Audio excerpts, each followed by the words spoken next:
Now we're going to talk about the transformative social emotional learning and the social emotional learning environment, the transformation, in fact, of social emotional learning in this general subject. So this is in the broad scope of the themes of the lectures, following kind of a continuous storyline. We've had the theft of education to replace it with a Marxist religious revival that overcomes the problem of reproduction.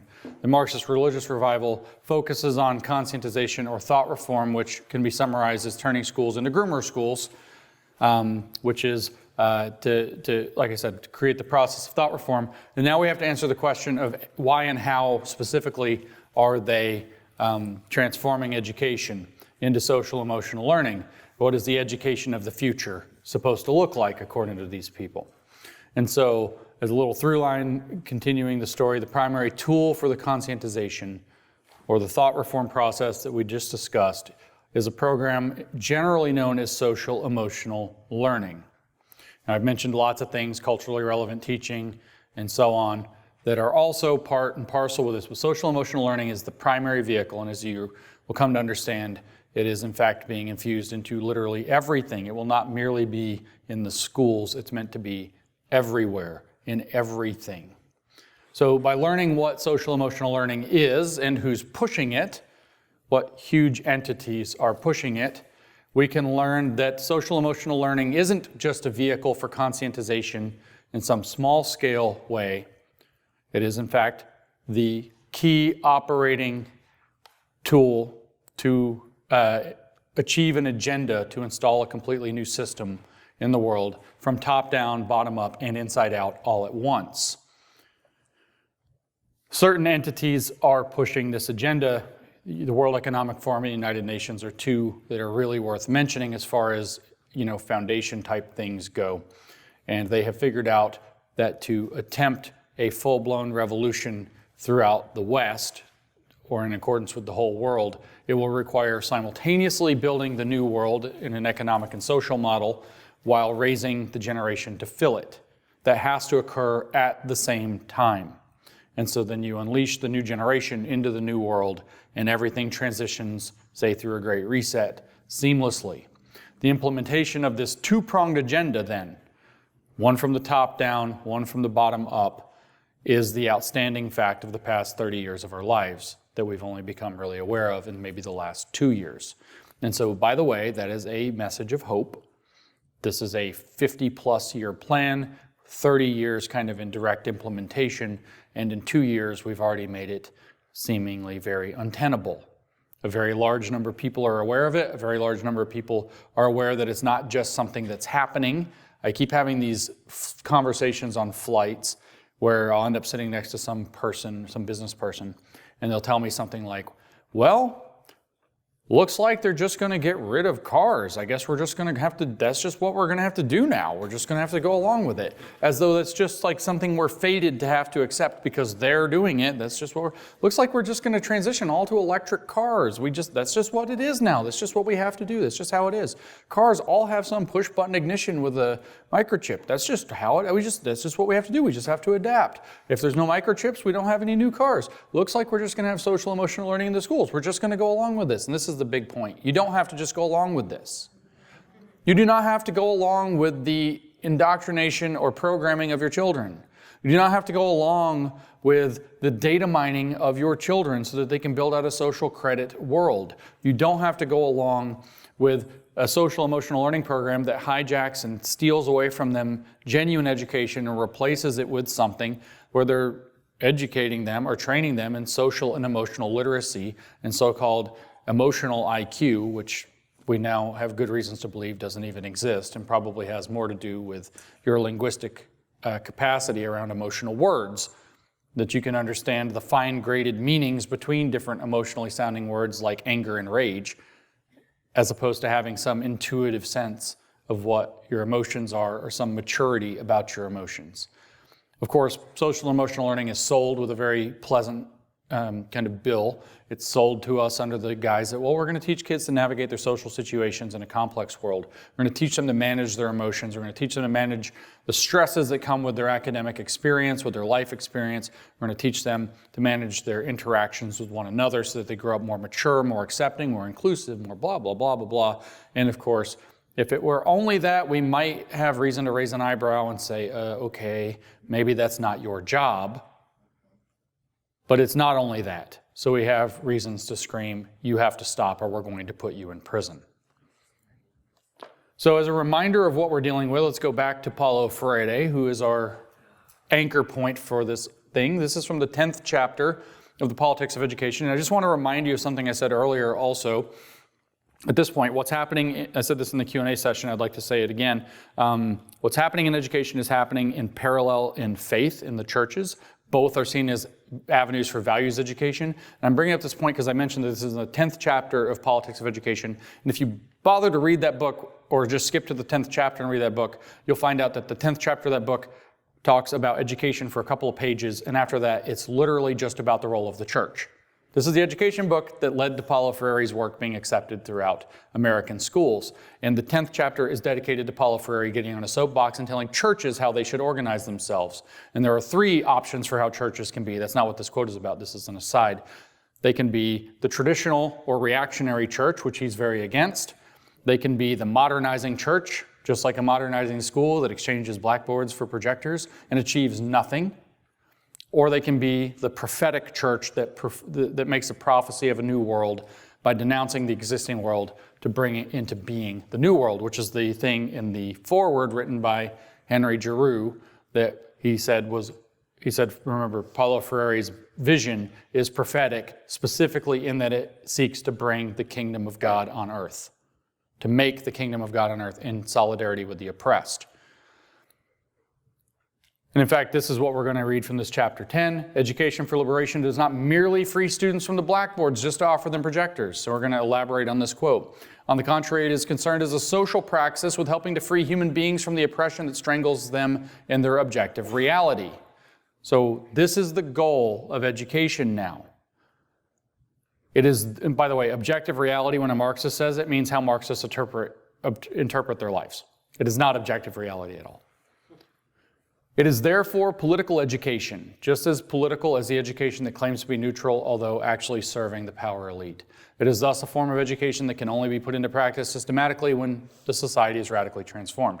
I know I said this before. We're revisiting this quote because the idea that society has to be radically transformed before it's real is key to where we're going with SEL. Only the innocent, he said, could possibly think that the power elite would encourage a type of education that denounces them even more clearly than do all of the contradictions of their power structures. Such naivety also reveals a dangerous underestimation of the capacity and audacity of the elite. I'm reading it quickly because we've done it before. Truly liberating education can only be put into practice outside of the ordinary system. That's the key takeaway here. Truly liberating education can only be put into practice outside of the ordinary system. We need a new system. We need a whole new system. And even then with great cautiousness by those who overcame their naivety and commit themselves to authentic liberation. In other words, by cultists. And only cultists. And like we said in the last lecture, Freire framed all of this out in terms of his humanistic education through conscientization. And like he said, as I quoted previously there, just to remind you, in truth, there is no humanization without liberation, just as there is no liberation without a revolutionary transformation of the class society. For in the class society, all humanization is impossible. That's where we're in the lecture on conscientization, we ran into Lukács's wall, the problem of reproduction, is that as long as class society, which is held up automatically, even by an oppositional class consciousness, you still reproduce class society, you still reproduce dehumanization, you're still thinking in terms of classes, you still are going to become Stalin and install an oppressive regime. That's not going to be correct. Liberation, he says, becomes concrete only when society is changed, not when its structures are simply modernized. I'm bringing these 2 quotes back up because I want you to understand that the goal with transitioning into a social emotional learning model for conscientization, these are synonymous, by the way, transformative social emotional learning, as CASEL, the primary organization selling and pushing social emotional learning today, CASEL, CASEL, the Collaborative for Academic, Social, and Emotional Learning. Transformative SEL is explicitly designed to use social and emotional techniques to raise a class consciousness, which you now know is Maoist thought reform. Using psychological language instead of Maoist prison language. But what you have to understand is that the goal is that they are going to do this to have a fundamentally different society. The point of social and emotional learning is to create a fundamentally different society. Liberation becomes concrete only when society is changed, not when its structures are simply modernized. They're not modernizing the schools, they're not bringing technology into the schools. Do not believe a damn word Google tells you about this. They are trying to fundamentally change the organization and operating principles of society. They are not merely modernizing to digital technology. The digital technology is the means, not the end. The end is the radical transformation of society to a new circular economy that your children will be conscientized not to know how to live outside of. So social and emotional learning is the new system of education that's being put into place in conjunction with and in service to the radical transformation of society that they're doing elsewhere. A new model. Like I said, this is the circular economy, which you can even hear in the name. That's not going to work.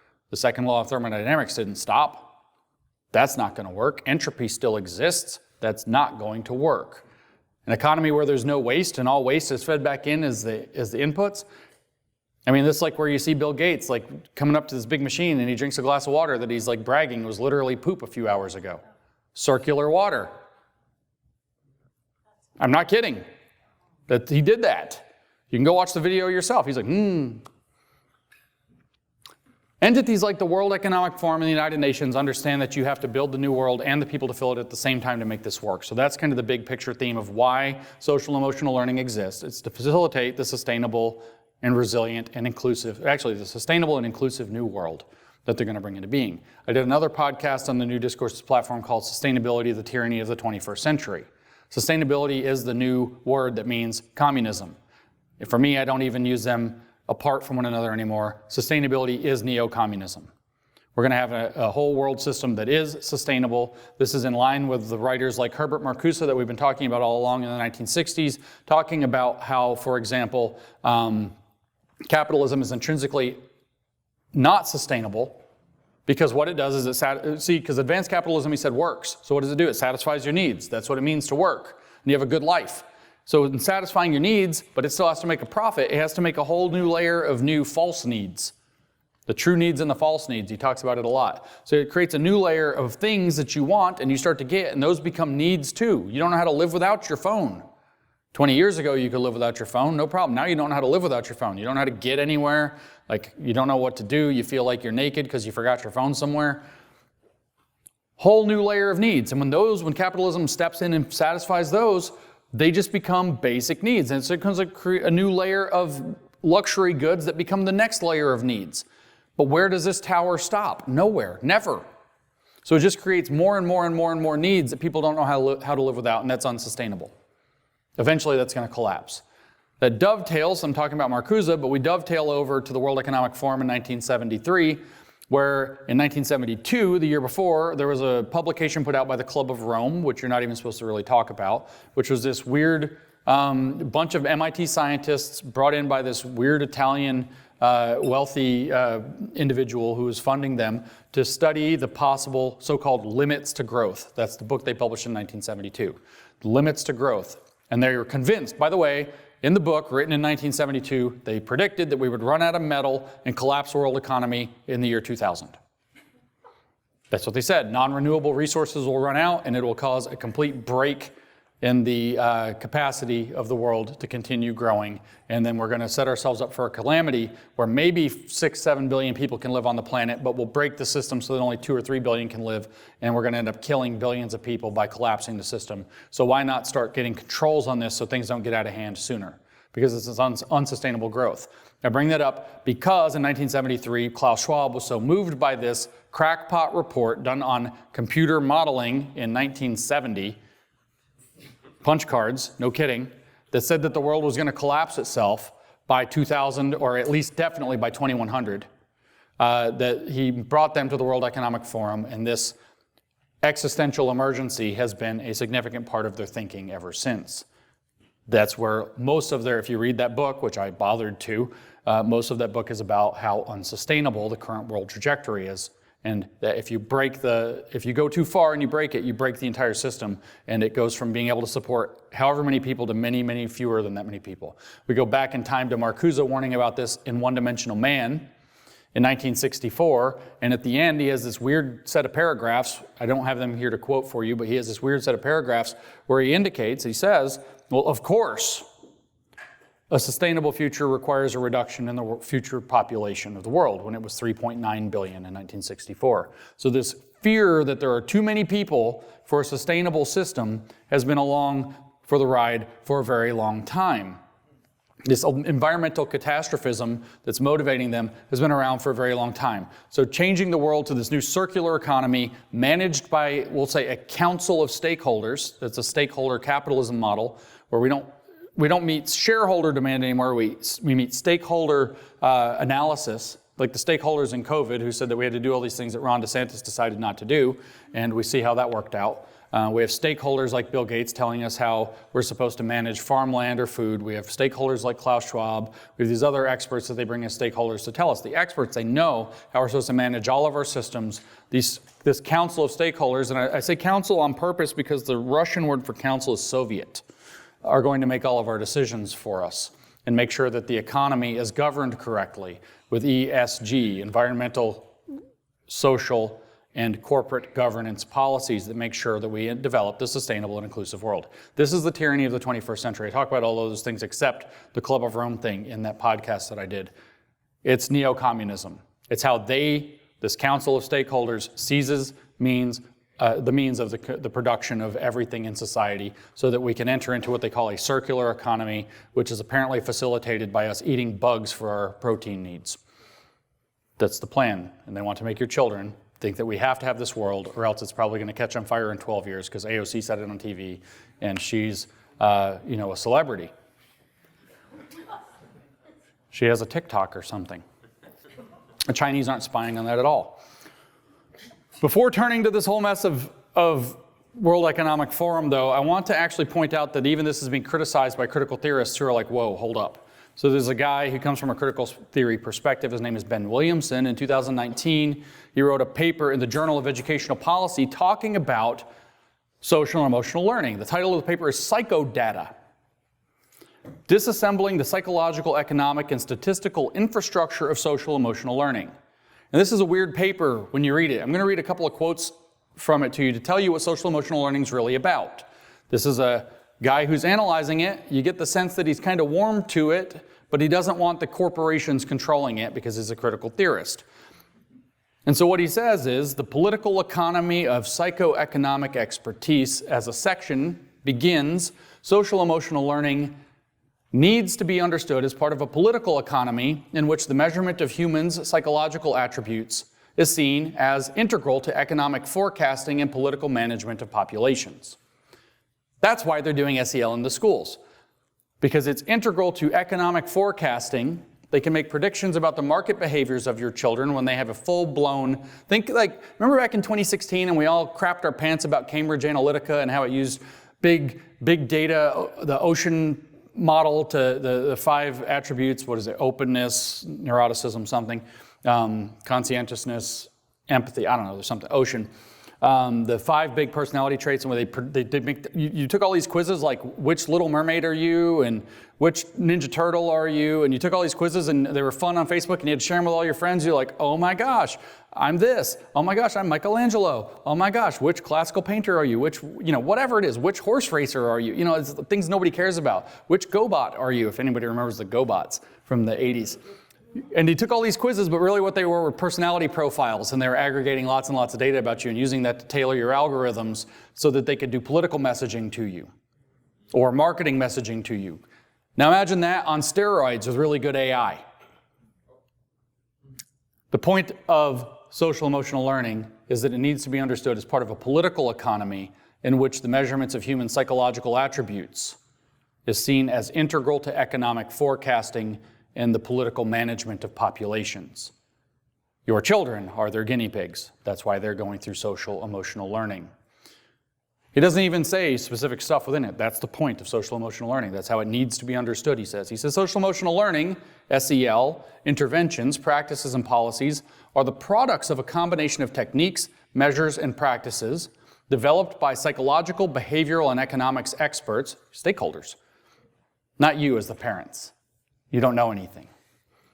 Who straddle national borders and public-private sector boundaries. Now, of course, if you know anything about the World Economic Forum, by the way, they say that they're trying to form public-private partnerships that straddle national borders and public-private sector boundaries. Weird. Production of numerical accounts of students' non-cognitive capacities is a core objective of SEL advocates. Numerical accounts of students' non-cognitive capacities. What does that mean? Emotional capacities, for example. Referring to, quote, character education, Bull and Allen describe, quote, considerable conceptual messiness across various sites and practices of policy, work, popular culture, schooling, and so on, noting that, quote, perhaps it is this very messiness and incoherence that enables a productive malleability to meet a variety of agendas and interests, end quote. While adding that the various interest groups all face similar difficulties in producing a scientific evidence base. What do you need? More data. Give your kids a chipped up iPad. Similarly, in an extensive scientific review of SEL research and policy, Osher et al. Conclude that significant gaps in statistical measurement of SEL limit investigators and policymakers' ability to fully utilize the research findings, and therefore recommend the field needs practical measures with psychometric evidence of your children. To address this gap in the psychometric evidence base, contemporary approaches to SEL therefore center on the production of novel forms of psychodata about students as statistical insights for policy influence and intervention. The turn to intensive psychometric measurement of social emotional learning as a means to produce policy-relevant data is the core focus of this article. That's what they're doing. They then name a lot of entities that are involved in this social emotional learning data mining project so that they can create interventions for economic forecasting and population control. In fact, they bring up those points again and again, and I'm not going to belabor it by reading a bunch of them. The paper is fairly horrifying. They name UNESCO as a huge backer of this project. That's the United Nations. They name the OECD. They name the World Bank, which is interesting to see.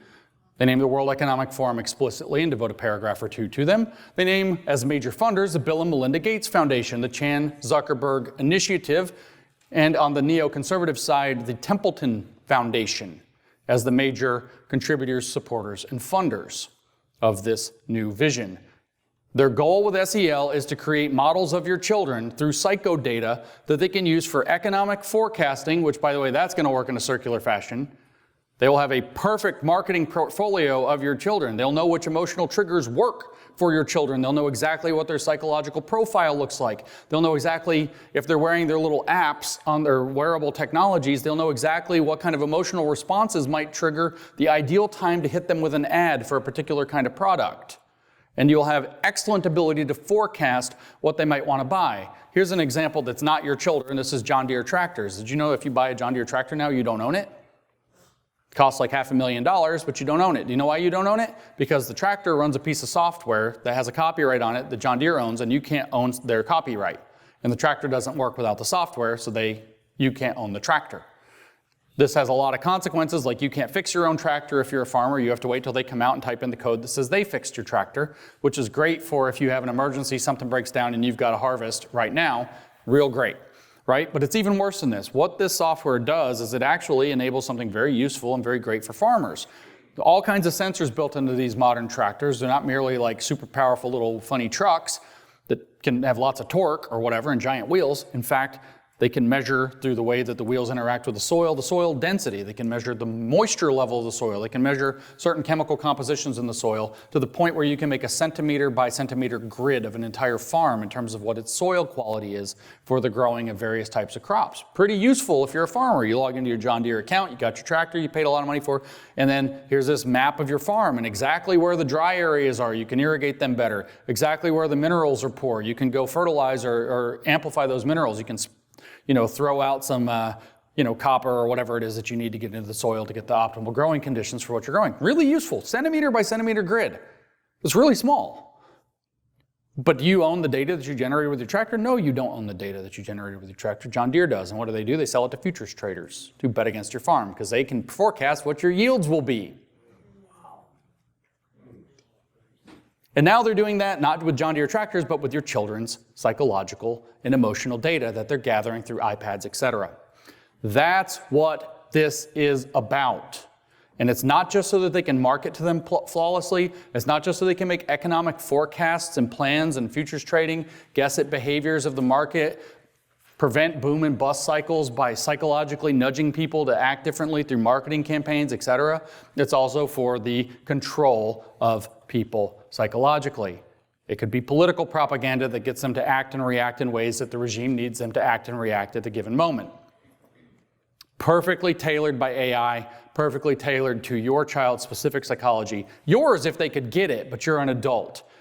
Captive audience in the schools, they can gather it from the children very, very easily by forcing them to be on these like Canvas programs where you can't get an education any other way than being opted into these things. So what did the World Economic Forum have to say about this stuff? World Economic Forum wrote a white paper in 2016 about the education of the future. It's about social emotional learning. It's titled A New Vision for Education, Fostering Social and Emotional Learning Through Technology. This is an astonishingly scary document if you can read through their typical corporate pablum. It says, to thrive in the 21st century, students need more than traditional academic learning. Did you know that? It's not, by the way, spoiler alert, they're not going to tell you that your kids need to learn how to learn because there's a rapidly changing environment, technology's changing, new jobs coming into being, etc. So they're not going to tell you your kids need to learn how to learn. That's not what you need. They must be adept at collaboration, communication, and problem solving, which are some of the skills developed through social and emotional learning, sort of.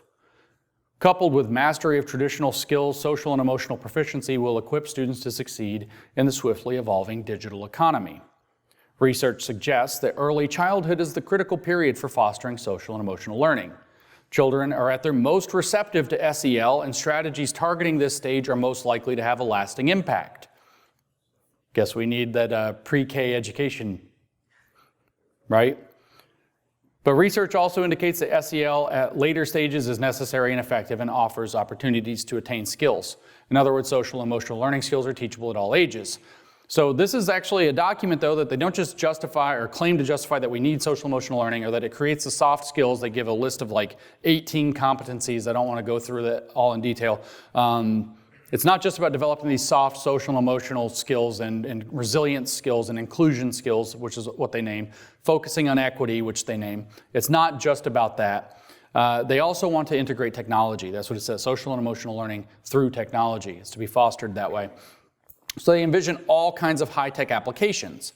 So they talk about the different things that are happening now, using iPads, using technology in the classroom, et cetera. And they talk about how, it's potentially possible that they could rate engagement in the same way that video games rate engagement by how often people are pushing buttons or paying attention or whatever. They talk about how the camera on the thing could potentially do eye tracking to find out what kids are actually paying attention to in the lesson more than other things. They talk about all these kinds of things, but then they start talking about future possible applications, and they start talking about particularly AI-driven apps and wearable technologies, et cetera. So wearable technologies. I'm going to tell you a horror story, given that we're talking about kids and education, but I have a friend, and my poor friend is getting dragged through it by me telling this story over and over again. She has one of those watches that measures everything about you, and we're fairly close friends, and so we talk about, things that fairly close friends would be willing to talk about. And so she rather embarrassingly to her at the beginning of the year, though she thought it was hilarious, sent me a text message and said, my Whoop app told me the top 3 reasons I lost sleep in 2021. And number 2 was masturbating. And so, ha ha ha ha, we're all laughing. That's funny, that's cute. And I'm like, that's not funny. Oh my God, your watch knew what you were doing. Your watch was able to discern by measuring your heart rate, perspiration, et cetera, that you were touching yourself. You didn't tell it you were. I asked. Your watch figured it out by what your physiological responses were that it could measure.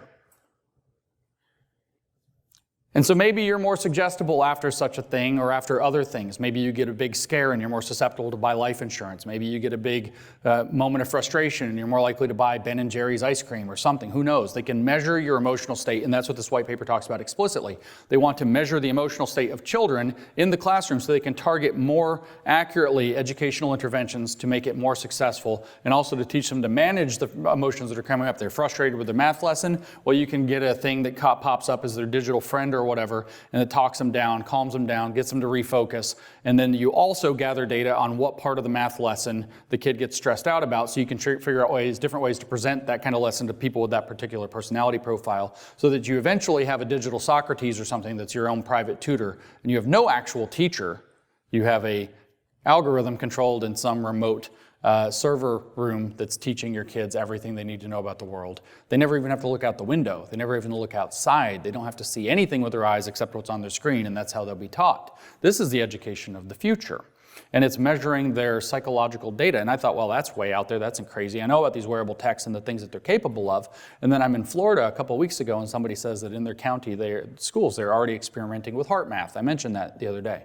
Heart math, where they're strapping heart monitors onto kids, like these watches, to find out how their physiological responses go while they're going through mathematics lessons, so that they can pause the lesson when there's a certain amount of psychological stress being detected by the apps in the devices, and they can calm everybody down and talk about how math stresses people out, and they can get the kids that are getting disengaged and do targeted interventions with them, et cetera, et cetera. Sounds pretty cool, except when you realize everything that it might do. And then you look at the AI apps part. They just released a document, 14 companies that are leading the way in social emotional learning, blah, blah, blah. The World Economic Forum did, technologies. They gave them some kind of a award, the 14 leaders. 12 of the 14, I remember the thrust of 13 out of the 14, I don't remember the 14th one, but 12 out of the 13 are all AI-driven apps. One of the 14 is the Trevor Project, which I don't know why that's there. That's allegedly a suicide prevention hotline that is for gender dysphoric teens and children that they use to affirm their identities through social transition. And in fact, it has all this stuff built into it so that the kids can push a single button and delete all of the chat history with all the people that they've been chatting with so that their parents can't possibly see it or find it. The Trevor Project is one of those things you have to be very careful talking about honestly on the internet, because you will get kicked off of the internet if you talk too much about the Trevor Project. It'd be really worth some investigative people digging into that organization and finding out what's going on with it. So that's one of the 14. 12 of the 14 are AI-driven digital buddies and so on. Digital friends. So you have an AI-driven app that becomes your friend, that gets to know you. You tell it your secrets. It's just a computer. It's not even a real person. You tell it whatever your feelings are. You're telling it all this stuff, and it's recording all this data about you. And that thing becomes your friend that walks you through life. It's like when you play the video games these days. When I played video games as a kid, they were effing hard. Nobody had the slightest idea what you're supposed to do. You get stuck in some maze. You don't know what you're... I remember this game when I was a kid. This is dorky. It's called Ikari Warriors. And I got to like the boss level. There's like 4 levels. And I never got past level 3 because you get to the boss and it's some like alien face, green face monster thing behind like a desk. It's probably Klaus Schwab. And I got to this point in the game like 1,000 times, and I never figured out what you're supposed to do to get past it. The game never tells you. Well, you play games now, and you have like a little digital fairy that flies around, and it's like, why don't you kick it in the feet, or whatever. It tells you what you're supposed to do. You don't have to figure anything out. And so your digital app becomes your little digital assistant that's spying on you constantly and telling you how to navigate life. Hey, did you know if you're feeling stressed out, you could go do a mindfulness exercise. Let's breathe together, or something like this. 12 out of the 14 things the World Economic Forum recommended are AI-driven applications of that sort. That's what's leading this. And again, that's going to get tied in and get more and more accurate as they gather more and more psychological data. But hey, let's take a quiz. Let's find out what kind of crystal you are. Everybody wanted to know what kind of dinosaur you might grow up to be. Whatever it happens to be. You feel like a boy or a girl today? Oh, you can feel like whatever you want. Let's talk about it. These are the things that are winning the World Economic Forum's vision. And this is what, in their white paper in 2016, they said is the future of social emotional learning, so that it can become tailored all the way down to the exact individual to integrate into those 18 or whatever it is competencies that they see as the soft skills necessary for the future economy. Something like 3 or 4 of the 18 are like academic skills. All the rest are these social and emotional things that are going to be tied into having certain attitudes about how you navigate social and emotional experience. The white paper itself, we just talked about it in that Williamson paper, but the World Economic Forum paper, turns out it mentions the same people. Who's paying for this? Who's pushing it? Primarily, they name UNESCO as one of the primary people pushing this.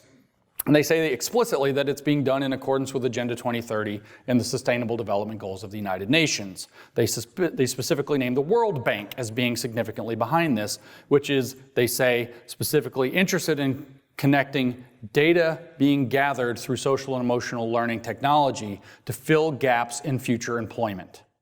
So they're trying to map out which job you might have. So the Soviet can decide, the Council of Stakeholders can decide which job your kids are supposed to have in the new digital economy.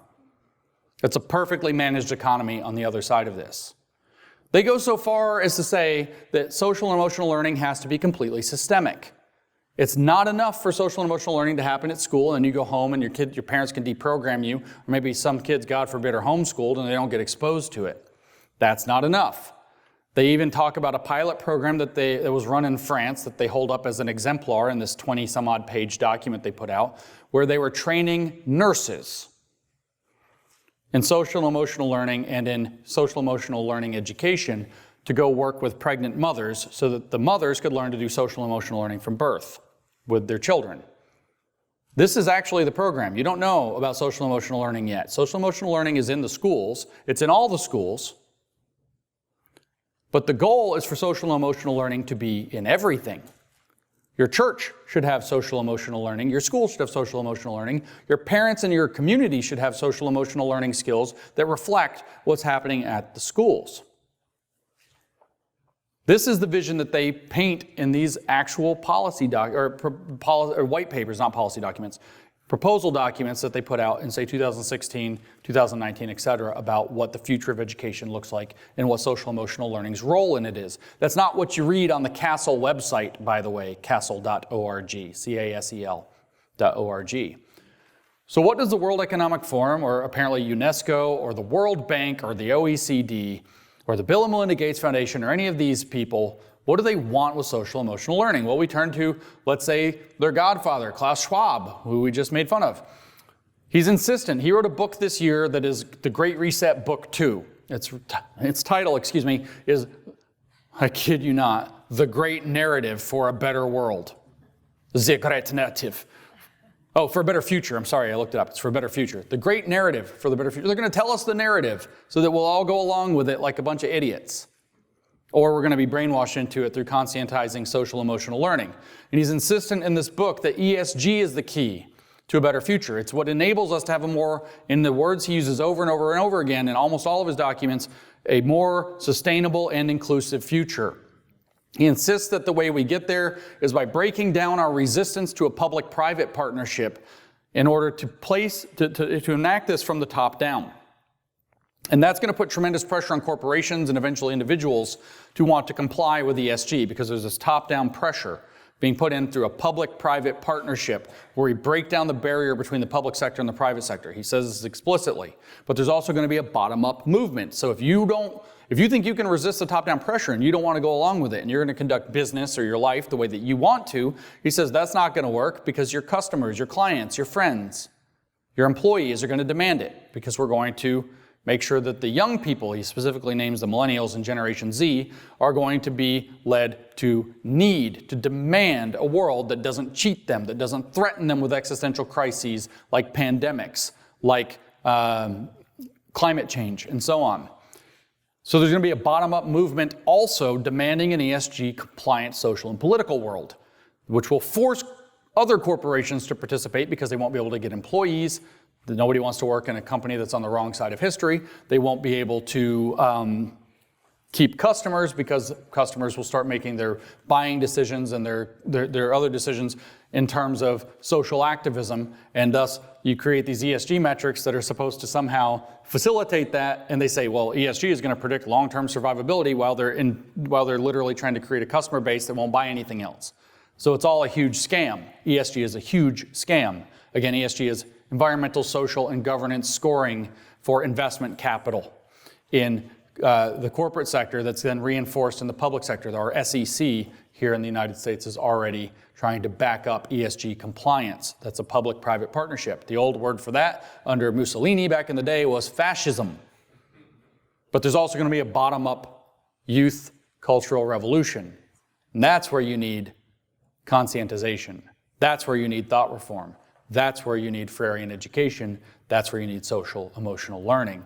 He insists that shifting the culture this way doesn't just produce a bottom-up movement, it also produces a new social contract. He in fact says the old social contract has to go and we have to rewrite it so that we have a social contract befitting a sustainable and inclusive future. That means we need a cultural revolution. He doesn't say those words, but it's needed and it's all but guaranteed if they're allowed to push social emotional learning through to the degree that they want to. So young people will demand through SEL, they will come to demand ESG. They will come to demand a new society and a new culture. And so his education of the future, based in SEL, is going to make sure that young people are groomed into believing that an ESG, sustainable-driven world, or a sustainable and inclusive, better future is the only possible way forward. And they won't be able to live outside of that world. In other words, they will have a new sensibility. They will have a biological foundation for socialism driven into the level of their vital needs. To quote from Klaus, I could do this at length. I'm just going to do one short part of about 6 paragraphs. Collectively redefining the terms of our social contracts is an epical task that binds the substantial challenges of the present moments to the hopes of the future. This is Klaus Schwab's book. As Henry Kissinger reminded us, the historic challenge for leaders is to manage the crisis while building the future. Failure could set the world on fire. That's kind of happening, right? Maybe they're failing. Take hope. While reflecting on the contours we think a future social contract might follow, we ignore at our peril the opinion of the younger generation who will be asked to live with it.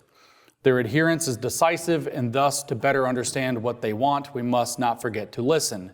This is all the more significant because the younger generation is likely to be more radical in its demands in the refashioning of our social contract. So the goal of social emotional learning is to get the young people to demand a new world order. The goal of them is to build at the public-private partnership level the new world order that they're going to demand. In other words, they're capturing supply, that's them, and they're building demand in your children using social emotional learning. That's what that's really about. This is what you would call, if you were a Marxist analyst, a two-headed vanguard or a two-pronged vanguard movement. Schwab's Marxism is a vanguard movement. In other words, you have an elite class that moves it along for the proletariat that won't do it itself. And it has 2 prongs, a top-down Lenin-style public-private partnership and a bottom-up youth-driven cultural revolution movement whose vital needs have been reorganized by social emotional learning. And the purpose is to make the world ESG and Sustainable Development Goals compliant in both the supply and demand dimensions. In other words, to build the new world, that's the supply, and find the people who will fill it, that's the demand, at the same time. And then to snap the trap into the Great Reset, into a new world. That's what the agenda is. The 2 heads of the snake, the 2 hearts of the beast, or whatever metaphor you want to use, are ESG and social emotional learning. If you want to end the tyranny, you bomb them both repeatedly. You target the foundations, and those are the 2 foundations. SEL is particularly vulnerable to a number of things. You don't have to despair. SEL is particularly vulnerable that if you find ways to legislate against data mining children, they're screwed. Doesn't take that much. You find ways to legislate against the psychological and emotional manipulation of children by non-professionals in uncontrolled, non-therapeutic environments, they can't do it. You attack SEL for what it really is, you dismantle the bottom-up part of the program. ESG is also fragile. You don't need that many corporate leaders to start flipping on this, to say what it really is, to say that it's a cartel that's running a racketeering scheme. You have state attorneys general, you have state treasurers now, West Virginia, Utah, Kentucky, Florida, speaking up already in these terms. Senators, Tom Cotton has spoken out explicitly calling it a racketeering cartel. These 2 things are the basis. Everybody's like, what do we do, what do we do, what do we do? I can tell you not nearly enough people have realized that the foundation of their whole program is under 2 acronyms, ESG and SEL. Ruin either one of them, and it's like cutting one of their legs off. Ruin them both and they're going nowhere. If you want a 3rd acronym, it's SDG, which is Sustainable Development Goals, and that's the United Nations. Sever the ties from more nations to the United Nations, this thing starts collapsing like dominoes. Get a president in the White House who says we're pulling out of the United Nations, we're not doing it anymore, we're defunding our portion of the United Nations, you defang this snake tremendously. There are tremendous vulnerabilities in their plan. They depend on a lot of people never figuring it out. As I often say, every communist revolution has in common the same thing, that the people who were put through it figured out what was happening one day too late. You figure it out ahead of time, you bomb these foundations, and it's incredibly fragile. This all can be stopped.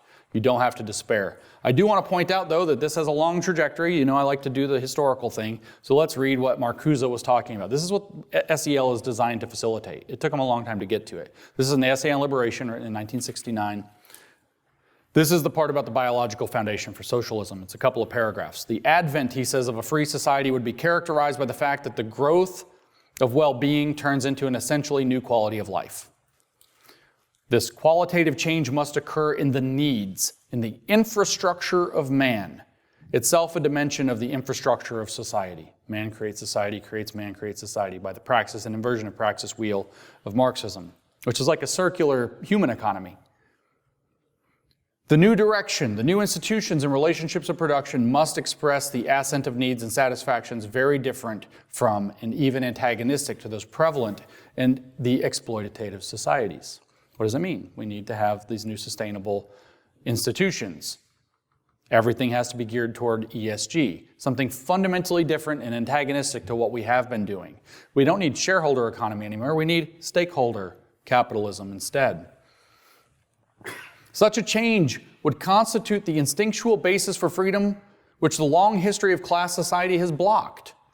Freedom would become the environment of an organism which is no longer capable of adapting to the competitive performances required for well-being under domination. What did I tell you? The point of critical theory is to make it so that people who have fallen into its trap cannot adapt to a competition-driven environment. They have to be in a culture of dependency. They have to be taken care of. They don't know how to live in a world that doesn't service them. It's for inducing the psychological profile of somebody who doesn't know how to be an adult, who's psychologically and emotionally broken. Of an organism which is no longer capable of tolerating the aggressiveness, brutality, and ugliness of the established way of life. The rebellion would then have taken root in the very nature, the biology of the individual. And on these new grounds, the rebels would redefine the objectives and the strategy of the political struggle, in which alone the concrete goals of liberation can be determined. It's almost like these things fit right together, like the big spoon and the little spoon. Skipping a paragraph, for the world of human freedom cannot be built by the established societies. We need a whole new system. No matter how much they may streamline and rationalize their dominion. The modernizing church isn't enough. We have to have a prophetic church.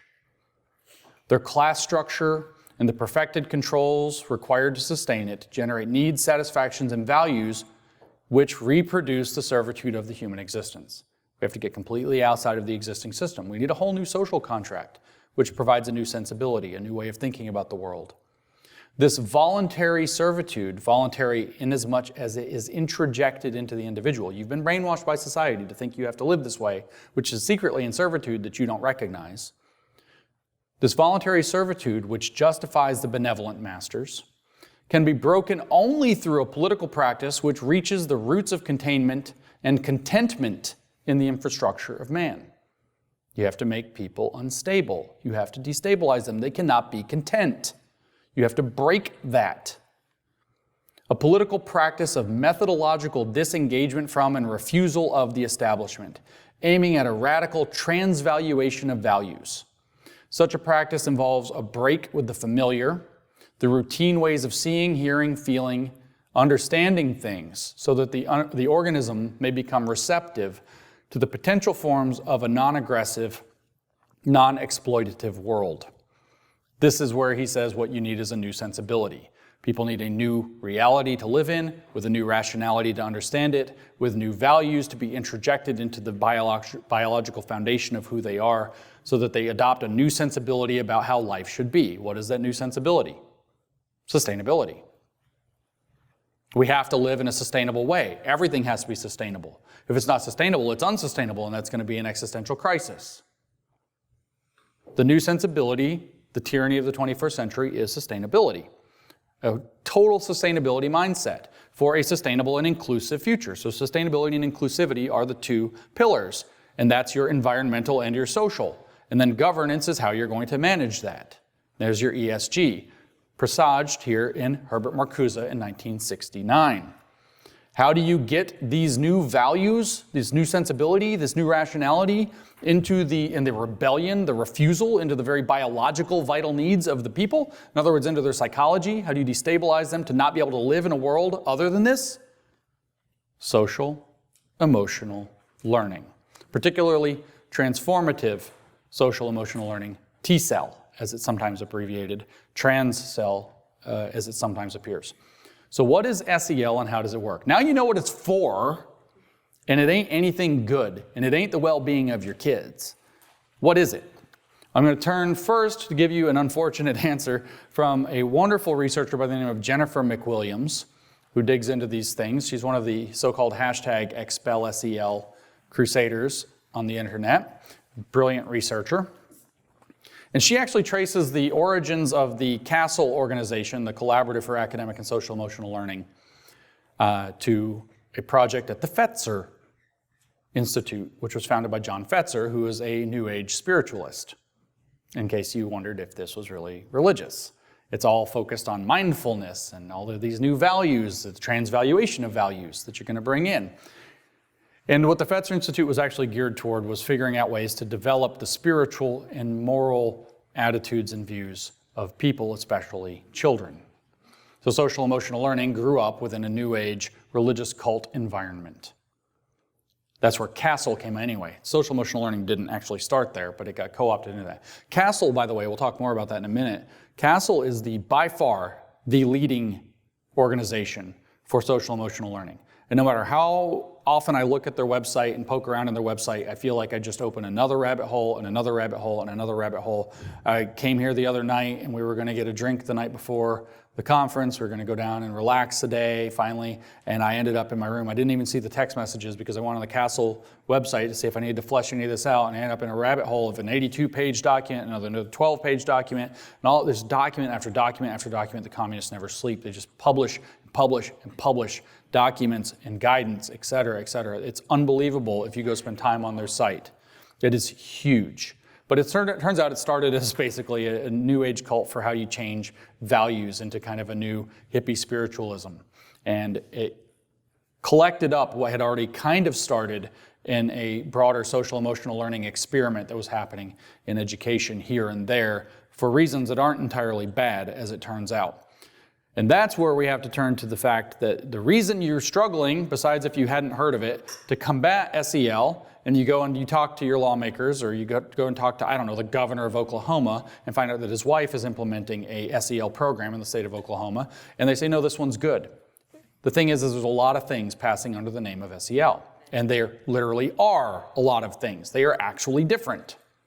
They're actually different. The one in Oklahoma, it turns out, pushed by Governor Stitt's wife, is based in Christian principles, and it targets things in a particular way. There are many things. They're not all the Marxist transformative social emotional learning being described in these white papers and with these projects and the psychodata and all of this. They don't have to be that way. They didn't start that way. So there's a huge bait and switch going on with social emotional learning. There's a lot of things, in fact, they claim that there's all this data that it has like an 11-to-1 return on investment. For every dollar spent on social emotional learning, you get $11 in economic success and output out of the students that graduate with a social emotional learning program. Now, they don't tell you what the ratio is for people who didn't go through indoctrination. They just tell you it's an 11-to-1 investment. Maybe there's a different program that's a 21-to-1 investment. I don't know. I'm not saying that there is, but they don't tell you that. They just say there's an 11-to-1. Sounds great. Let's go. And that is one of the things that they base it on. They say, look at this meta-analysis we did in 2011. Well, it's great stuff. These outcomes, all these different good things happened. So, hey, social emotional learning is generally pretty good. They don't bother to tell you, for example, that transformative social emotional learning really came on the scene in 2016 and 17. So they're basing it on studies done before 2011 to tell you the thing they're selling you that was developed in 2017 is good, which they have no studies on. 0 studies on whether or not that works. Has the same name, must be the same. Who would do that? Well, a deceiver with a capital D. So if you read any of these studies, do you know babies are racist? You've seen this, like at 3 months old, they're racist. You ever read the study justifying that? Complete crap. Complete crap. It's the basis for so much stuff. Anti-racist baby, raise your children anti-racist, whatever it is, all these books. That's because children are racist by the time they're 3 months old. How do they know that? Well, they did one study where they dragged some babies and their mothers in. I guess they just dragged the mothers in with their babies. They brought them in, and the mothers, something like 10 or 12 or 18, I think it was 18 of them, holding all white mothers, all with white babies, holding their babies close to their chest, and up on the big screens there are 4 faces. One's white, one's East Asian, one's Middle Eastern, and one's black. And then babies being 3 months old do this kind of thing. And they track how long their eyes lingered on the different images on the screen. And however long it is, that's what the babies prefer. And it turned out that, as the data showed, remember they're all white babies with all white mothers, their eyes lingered longest, or shortest, I should say, we'll do it that way, shortest on the black faces, next shortest on the Middle Eastern faces, and statistically equally on the East Asian and white faces. So this means that babies prefer white babies prefer white faces, couldn't possibly have anything to do with looks more like mom at 3 months old, because they didn't use anybody else. Couldn't possibly be that. This is the study upon which that entire claim is based. That babies are racist, so we need an entire pre-K intervention, SEL for infants, etc., to overcome your racist babies. Who would do that? Use just completely crap and bogus studies in order to justify gigantic policy implementation at the tune of billions and billions of dollars? Let me give you a hint. Communists. That's who would do that. That's who would lie about the evidence so that they could justify whatever it is they want to do. And in every paper I've ever read invoking that study, every single one, they misrepresent the findings and never mention the fact that even in the paper, they're like, this is severely limited. We can't really draw any significant conclusions. They never even mention the fact that the babies gazed at the East Asian and white faces for the same amount of time. They never mention it. They prefer light-skinned faces to dark-skinned faces. The end. Racist baby. Baby probably can't even focus its eyes at 3 months. It probably can't see more than like shadowy blobs. Racist baby. That's the science, folks. That is the science. So there are a lot of things called social emotional learning, and the studies actually don't justify the thing they're selling. There's a bait and switch happening. They're telling you this is all this evidence saying this is so important, and there's not even that much of it, but there's a couple of like kind of groundbreaking meta-analyses, so therefore it's great. Here's how much, how great it is. Quick, remake all of education at every level, everywhere, to the tune of billions and billions of dollars based on a very small number of poorly done studies that are misinterpreted. Who would do that? Communists would do that. And the thing is what they're selling now is transformative social emotional learning, primarily. CASEL only sells transformative social emotional learning. Look it up. What is it about? Focus on equity. Raising critical consciousness. They tell you explicitly what it's about. That's what it's for. That's explicitly what it's for. It's for conscientization. It's not the older programs that they were looking back to that we'll talk about here in a little bit. There's another bait and switch that's actually happening here, though. This is another one. I just learned about this the other day. This is shocking. I think things are going to start coming out about this soon. I don't want to say it's embargoed, but we're in a room. By the time the videos come out, it will not be embargoed, but don't go running with the story. Somebody's trying to work on it. But I'll tell you now, everywhere you keep hearing college and career readiness, I keep bringing that up, college and career readiness. Imagine what would a Marxist do with a term like college and career readiness? Well, they'd just freaking redefine it, wouldn't they? To their purposes. So what makes a person college and career ready? Well, being SEL competency compliant. They list a bunch of competencies. The World Economic Forum gives like 18. CASEL lists 5 core competencies with sub-competencies within them. If you are not those, you're not college and career ready, according to the new definition of what makes you college and career ready.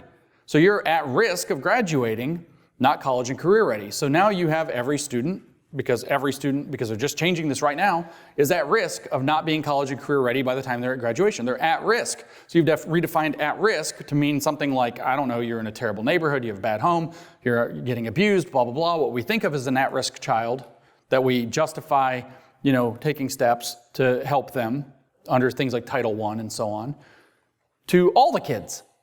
And these at-risk kids qualify the school, every at-risk child qualifies the school to claim various federal dollars in education under ESSA funding, for example, within, say, the CARES Act, that's some like COVID relief money, or within Title I monies that are distributed to schools. Every at-risk kid is worth so much money, and so now you can just redefine at-risk to mean not SEL compliant or not SEL competent, and every kid is at risk, and because every kid is at risk, the school gets a boatload of money, and the point of it is to implement SEL. There's a bait and switch happening there too.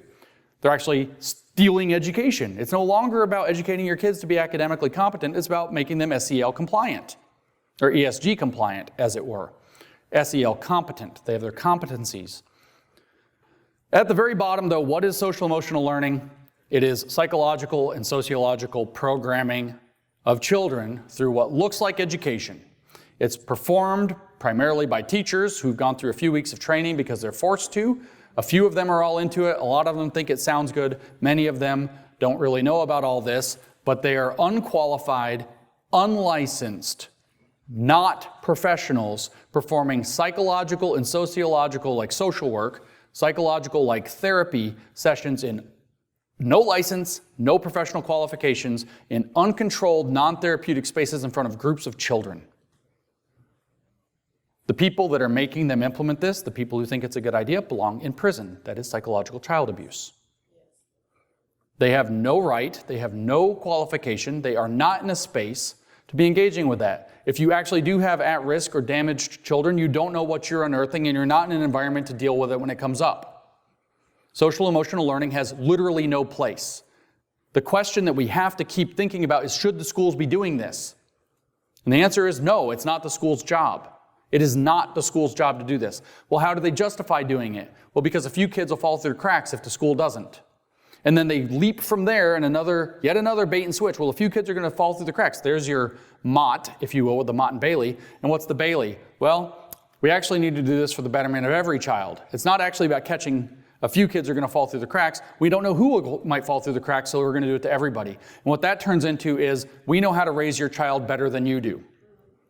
In fact, it's better to think of these children as our children, as wards of the state, and that the parents are the obstacle. The parents are the threat. The parents are the problem. And you see that communist attempt to sever one generation from the previous, to break apart the institution of the family. Again, the people implementing this on purpose, who know what they're doing, belong in prison. I make no apologies for saying that. I do not think other than that. I have no compassion for this. If they know what they're doing and implementing this, they belong in prison. It is not their role. It is absolutely not their role. But this is how they get you, as they say.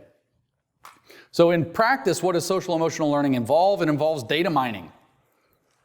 They're on their little apps. They're talking to their AI guy. They're wearing a heart monitor or whatever it happens to be. That's the high-tech version. They're engaging in these dialogues, endless dialogues, filling out endless surveys, so many surveys. The surveys are required, by the way. You want to, I said just a few minutes ago, also the other day, it turns out that there is a huge fragility to the whole SEL program. It is called the Every Student Succeeds Act, ESSA. Why are they having to collect so much damn data through all these surveys? Because ESSA requires them to report on non-academic competencies, at least in one domain, and here's Castle to fill the need immediately. Here's Panorama to come in and fill the need immediately so that they can very easily, in a very streamlined fashion, use SEL as the tool that required reporting can come back to. That's what it is. You repeal ESSA or even reform ESSA, you get your legislators in Congress to think about that and do that and care about that. You get rid of ESSA, you break so much of this. That's why this is happening. There was an act in 2015. Who was president in 2015? Thanks, Obama. Data mining. And what do they do with the data? Besides apparently creating generative themes for the Freudian education method that we're focusing on in this workshop, we already read from Ben Williamson that they're using it to gather data to make economic, forecasts, and new protocols for governance of individuals. In other words, to build social credit and marketing profiles for your children. The goal, it's going to be hard to get you to have a social credit profile. Tricky. They need you to get like a magic juice pass or something that said that you're up to date on your medicine or your maybe, different things. Hard to get an adult. Just build it from the ground up with the kids. The profile's already there. All you have to do is snap your fingers and fire off the digital ID program connected to whatever their outcomes and their portrait of a graduate or whatever it happens to be is by the time they graduate. And they have a ready-made social credit profile that all you have to do is turn it on or turn it off whenever you're ready. That's what that's about. What does a social credit score work out to? Absolute tyrannical control of the most sophisticated type that humanity has so far devised. It's not impossible to break out of, but it's very difficult to break out of, especially when you start using algorithmic advertising and propagandizing so that people don't even realize that they're trapped in this. Now we see cracks in that system where it's being tested in China and people are starting to rise up in a little bit, and it's not quite containing them as well as they had hoped it would. The human spirit turns out to be pretty awesome, but it is the most sophisticated mechanism of social control possible, and we know that in addition to finding Freudian generative themes that they can use to radicalize your children or manipulate your children for economic and government ends, that's one of the things that they're interested in doing. They want to use that to bring so we have the gathering of generative themes through data mining, surveying, whatever, and then they want to bring those things back as the core competencies and lesson plans. In other words, they want to educate your children on social and emotional engagement issues from within those themes, which should sound an awful lot like Freire's codification-decodification program. So we got data mine for generative themes, use those to model the necessary social and emotional learning objectives to correct the social and emotional learning problems that they discover in the children, to present those through codification, decodification. In other words, to guide them to the so-called correct answers about social and emotional questions that they're being presented with, often in age-inappropriate fashions. And then you do this in order to have psychologically and social work style, sociologically infused instruction that explores those themes. That's the actual process of social emotional learning. We've already seen that basically boils down to thought reform. So I come back again to the lingering question, the looming question behind all of this. Is it a school's role to do this? And the answer should be unambiguously no. Parental rights legislation that says that it is not the school's role to do any of this is needed. The idea of such expertise that our teachers and school administrators and wonderful Department of Education employees know better than parents has to go. They don't. The primary stakeholder in any child's life is their parent, period. Not a school administrator, even when the kids are falling through the cracks. And what you could do as an alternative, just like there's an alternative to this whole environmental crisis that there's nothing to do about, so we all have to starve and have electric cars that we can't afford, just like there's this thing called nuclear power we're not allowed to talk about. There's like black identities and green identities, black identities and red identities, there's green energy and black energy, right? And nuclear is oddly considered a black energy. Well, just like there's a solution there's a solution here.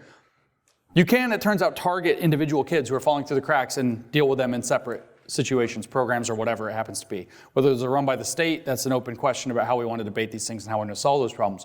But you don't have to blanket, you don't have to carpet bomb all the kids with it. There's some other agenda at play. It makes no sense to do that. It makes absolutely no sense to do that. So should we be doing this for any kids? The at-risk kids? Maybe, but the question is how? Should we be doing it for all kids? Definitely not.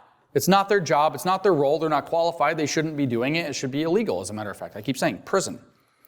But the way they got there is by changing the definition of at risk. They're at risk because of COVID, they're at risk because of learning loss, they're at risk because they're not going to be socially and emotionally competent by the time they graduate. They're at risk of not being college and career ready, therefore. And then that ties into the rivers of federal money. So another huge vulnerability here is that you cut off the access to federal money that has any string tied to it. Not just any federal money. I mean, if you listen to, say, Betsy DeVos, for example, she has this whole concept, former Secretary of Education under Trump. She has this whole idea that maybe the federal DOE would be best suited to just deliver block grants, right? We figure out an apportioning scheme by population or something. The federal government gives state departments of education money and has no say whatsoever in what the states do with it. That's a possibility. You cut that federal money, string tying right off. You cut the ties to the United Nations unless a state wants to go straight up with the United Nations from the federal level. That's a very powerful tool. There are things that can be done here. That's a definite option that people should be looking at. Cutting all of those strings at that level is a definite thing that we should be looking at. Those strings are the problem. Those strings are the threat. Looking at the teachers' unions, that's a huge thing. Those are gigantic national organizations, but it turns out they are also not national organizations. They're tied into something virtually no American has heard of called Education International, which is a internationalist teachers' union that's tied into all the United Nations crap. And they're the ones creating the pipelines down into the teachers' unions to make sure the teachers' unions funnel it all into the schools. Severing those ties weakens this entire program. And we could actually rescue the public schools. I think that the public schools will actually be, everybody wants to go into the market logic. I think the public schools are easier to rescue than the private schools. Private schools can tell you to basically go F yourself and get out of the school and give you no service whatsoever. You show up at a public school and start complaining, somebody at least has to pretend to listen. Just happened. I was talking with my congressman and their other congressman present, and I was saying something, and he kind of got distracted for a minute, and they pointed at him and they said, hey, listen, he's your constituent. You have to listen to everything he says. That's the idea, at least. Maybe it doesn't always go in practice, but there's leverage there. We should be thinking about that. So let's talk about the weird history of SEL, because it is weird. I mean, I've obviously mentioned this weird spiritual New Age Fetzer Institute thing, but it actually started before that. Guess what year social emotional learning started? Any guesses? 1968. A lot of things happened in 1968. It's so weird, you just keep running into this. The first experiment in social and emotional learning was done by a man named Dr. James Comer, who was at Yale. He was dealing with, I think it was New Haven, Connecticut schools. There were two particular, now let me give you the context before I continue. You have to appreciate that 1968 was a year where we're having roiling racial tensions in the country. 1968 is the year Martin Luther King Jr. was shot, assassinated. This is not like 1995 in terms of race relations. This is not like 2019 in terms of race relations. In this country, this was a very racially tumultuous year. The Civil Rights Acts were still brand new. There were still massive disparities in terms of schools, in terms of things that correlated overwhelmingly tightly, probably for causal reasons, with race. And he's looking at two schools that were literally 99% black in New Haven, Connecticut, that were in abysmal situations. And he implemented this new program to see if he could help those schools that were in tremendous risk, needed tremendous help. And it's described as, I read an article, I can't find much written by James Comer actually, but I found some profiles written about him, and it is described this way in one. Dr. Comer has been studying the impact of social emotional development on students in schools since the 1960s. As the Maurice Falk Professor of Child Psychiatry at the Yale School of Medicine, his work focuses on child development in inner-city schools and the idea of educating the whole child. The Comer School Development Program was founded in 1968 and continues to support schools promoting collaboration amongst community stakeholders and clearing pathways to higher education. So in some sense, this is where SEL started. These two inner-city schools in New Haven, Connecticut that were in bad shape in a very racially tense year in very different social and political circumstances than we recognize today. And what happened was he used very specific targeted engagement and involvement in those two schools and within particular classrooms and individuals within those schools, kind of a very stand by me looking kind of thing. And he took this whole child approach. What did that mean for Comer? That meant, well, you can't just look at his school life, the student. You have to look at, well, what's going on at home? How do we help fill in for that? Is he got, what's going on with how he's reacting to what's happening in the country around him with this huge race tension, 99% black school, huge racial year, Martin Luther King being assassinated. This is not a good year. There's obviously some stress going on. So let's look at the whole situation the kid's in. This doesn't actually fall out of making sense. And what he did was he implemented this, looking at the whole child, mostly school life, home life approach, and said, what kind of interventions can the school get involved in to kind of patch up the holes here? I don't actually suspect that James Comer was a bad guy. I think he was in, his heart and head were probably in the right place. I don't know, maybe he's a communist. I couldn't find any proof. I looked, I couldn't find any proof. He said, this is Comer himself in one of the interviews they did with him in a profile, I began to speculate that the contrast between a child's experiences at home and those in school deeply affects a child's psychosocial development, and that this in turn shapes academic achievement. The contrast would be particularly sharp for poor minority children from families outside of the mainstream. So you have a little bit of this kind of identity politics thinking, but again, we're in 1968. There's plenty of reasons to accept that that's relevant, very relevant. Might be slightly relevant now, very relevant in 1968. Plenty of reason to believe that. And it turns out that he was fairly successful. These schools in like 5 years had a complete turnaround, went from barely graduating anybody to graduating almost everybody. Most of the kids ended up going off to college. Completely successful. It's literally like the Stand By Me story all over again. In fact, I don't know if that movie's based on the story or something similar to it. And so this becomes very interesting. Maybe there is something to this. Maybe it matters. But what you see, though, is that he was looking at a very specific circumstance and intervening where a specific circumstance was identifiable and using targeted interventions on individual students and in individual classrooms in individual circumstances where it's necessary. He wasn't carpet bombing the education system of Connecticut. He was saying, so there's a problem specifically here. Let's intervene and see what we can do about it. And it had positive effects. And what the research, if you look at the so-called 200 or whatever it is studies that were in the 2011 metadata or meta-analysis, if you look at what those studies show in general is that it is wildly dependent on context of the classroom, context of the individual, excitement and engagement of the students and the teachers as to whether or not social emotional learning produces improvement outcomes. And in particular, it only seems to really work in at-risk situations, which is why redefining at-risk to be everybody is a big mistake. If I was doing a statistics class, I would talk to you about type 1 and type 2 errors. I do this a lot.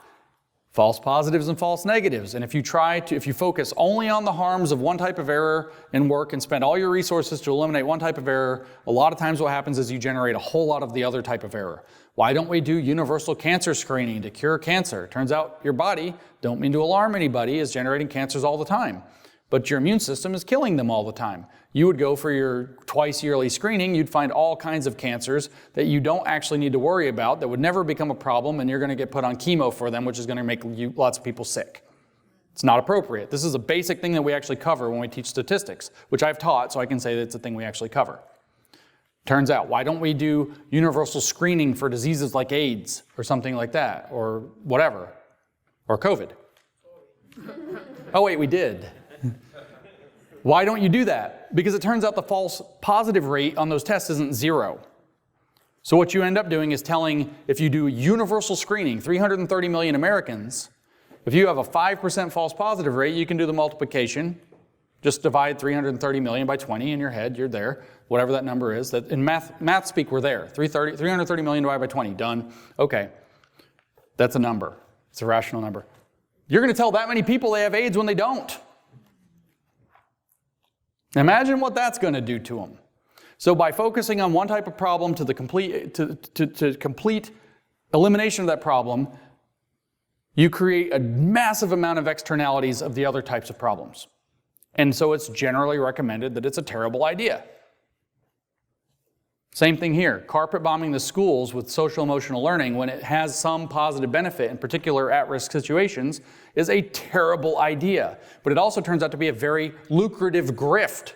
Consultants, industries, many billions of dollars will pour into this space. That 2016 white paper from the World Economic Forum is advising tech companies, P.S. guys, there's a river of gold in building the applications that you're going to be able to sell to schools, which they will be mandated by law to buy. Huge taxpayer grift. You want money, money, money? There it is. There's a huge perverse incentive to getting this wrong in certain cases, and this is one of them. And we come back again to the key question. Even if this is a good idea, is it the school's job? We have to keep asking that question. Is it the state's job? When is it the state's job, and when isn't it the state's job to intervene in these actually tragic cases or beyond? It turns out, though, this pilot study by James Comer inspired the people that went on to form CASEL, I guess at the Fetzer Institute. CASEL actually forms, though, quite a lot later, not in 1970 or something like that, but in 1994, also at Yale, actually in the Comer department. It actually gets its mainstreaming a year later, and after a 1995 book that has now been widely debunked, Daniel Goldman's book, Emotional Intelligence. Oh my gosh, there's so many different kinds of intelligence. There are like 11, was it Howard Gardner or somebody that had the 11 multiple intelligences? There's emotional intelligence. Oh my gosh, well, we need to foster emotional intelligence so we'll have a more inclusive and fair and just world. And wow, we have a social emotional learning program we've been experimenting with and that CASEL is now kind of codified and started to play with in 1994, just the year before, and the money wheel starts turning. Massive best-selling book, drives a fad blows up. Now that's the answer to all the problems. This leads us into a person who I've been told we're not allowed to talk about, also starting big in 1994. Her name is Linda Darling Hammond, with a hyphen. Write her name down if you want. We're not supposed to talk about her, I've been told. Why not? Because she's an AEI fellow or something like that? I don't know. Turns out corruption's even on your side. Linda Darling Hammond got in bed with CASEL pretty early on, actually. But what she's always been focused on is social emotional learning and equity focuses in education, all the way through her entire professional career. Now, she was tapped in 2008 by Obama's education policy transition team and facilitated that, but was not put into positions of power by Obama and the Obama administration because they brought in Arne Duncan with Common Core instead. And according to what I read about this, they're still mad. Imagine how much better the world could have been if in 2008 we had the equity-focused SEL lady put in place instead of the Common Core guy. She's also been tapped as part of Biden's education transition team in 2020. So she's a Democratic Party darling of education. Like I said, her focus is equity and SEL, and it always has been. She was recommended to the Obama administration by one Bill Ayers of the Weatherman Underground, a literal frickin' terrorist, who, one of those 60s radicals we talked about last night, where did they go after they left the streets? Not to yuppiedom, not to the religious cults, to the classroom. Bill Ayers, Weatherman Underground, became an education activist in the 1970s and has been ever since. And it was on his recommendation that the Obama administration said, this lady's great, let's put her on the transition team. A literal terrorist, left-wing Marxist terrorist at that. In 2006, Linda Darling Hammond was named one of the 10 most influential people in education, which is funny that you've probably never heard her name. In the administrations where she did get to work, including within the CASEL program, she pushed hard for Department of Education school accountability plans. That's where we come back to ESSA in the Every Student Succeeds Act, which is a gigantic school accountability plan. The goal was, how can we gather lots more data on the schools to make sure they're doing what we want from the federal government level? And we have this woman, Linda Darling Hammond, who's an SEL equity advocate, pushing it from the start. Her main agendas were to work SEL in as a means for this accountability plan, and that's what SEL has become. It has become one of the main ways that they can do non-academic accountability assessments. And even wonderfully free states like Florida require non-academic accountability assessments, usually in terms of social and emotional outcomes of students. She's also a big proponent of this other nightmare in the schools called restorative justice. Restorative justice means your classroom is a nightmare. Restorative justice means nobody gets suspended, nobody gets in trouble, and when somebody does get in trouble, you don't document it, so there's no paper trail. I strongly recommend, if you can find time, to pick up Max Eden's book on restorative justice called How Meadow Died. It's about the Parkland shooting in Florida. I don't want to blame social emotional learning. I want to blame restorative justice and the inclusive classroom.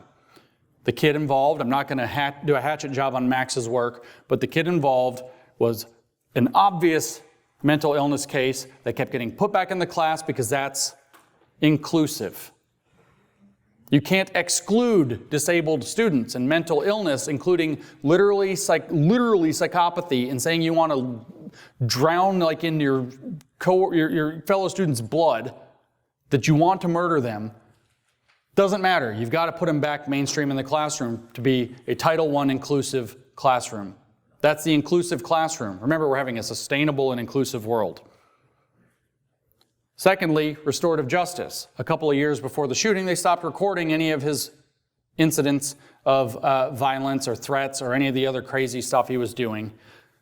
And at the moment when the shooting was taking place in that school, virtually every kid, according to Max's reporting, virtually every kid in the school knew exactly who was doing it and knew that they had seen something, they had said something, and the administrators had done nothing. And the primary reasons that they did nothing were restorative justice and inclusive classroom. Restorative justice, what it actually means is that you're not going to use retributive, I don't know how to say that word, justice. You're not going to punish kids. You're going to put them in like social worker happy circles and talk it out. The kid that assaulted, you punch a kid, and instead of like suspending the kid that punched him or filing an assault charge against him, nope, you put the kid that punched him and the kid that he punched, sit them down from each other and have them talk about their feelings together with a social worker mediating. Because you got to cut off the school to prison pipeline, which maybe doesn't even exist. Whether or not it exists is a question we could analyze, we could look into. But you have to cut that off because there's huge racial equity disparities in the so-called school to prison pipeline, which may or may not even exist.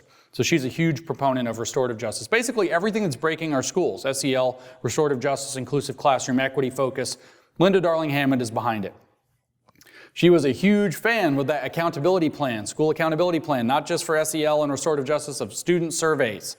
She is kind of the queen of make the students take surveys. Why are your kids taking surveys all the time? Primarily Linda Darling-Hammond. That's why. Named one of the 10 most influential people in education in 2006, recommended by a literal Marxist terrorist and installed by the Obama administration. What a fun story. Her goal is actually to make SEL systemic. That's not just the theft of education, which it is, and we'll talk about that in a minute. It is actually, like I said, all the way down to teaching mothers to do SEL at birth, teaching communities to reflect SEL back at the students. As Linda Darling-Hammond said, it's about creating a framework for teachers' pedagogy so they're using their regular class time to implement SEL's values. That's what her vision is. Remember I said theft of education? It's about creating, this is Linda Darling-Hammond herself, it's about creating a framework for teachers' pedagogy so they are using their regular class time to implement SEL values. Theft of education. We're not going to teach your kids math, reading, etc. We're going to teach them social and emotional values for a sustainable and inclusive world. And Linda Darling-Hammond, for those of you who like names, is a name. After 2015-16, SEL starts taking a very deliberate trajectory. What a coincidence, right after ESSA passes. Starts taking a very deliberate trajectory. Now they have federal legislation making it so that this accountability plan is in place. Schools have to survey, schools have to send this data in, and all of a sudden, SEL is out, trans SEL is in. Transformative SEL, with a deliberate attempt to conscientize into critical consciousness, is in. That's a bait and switch. You've been tricked. You've been lied to so they could bring in Marxist conscientization under the banner of something that looks great, with spotty data to support it.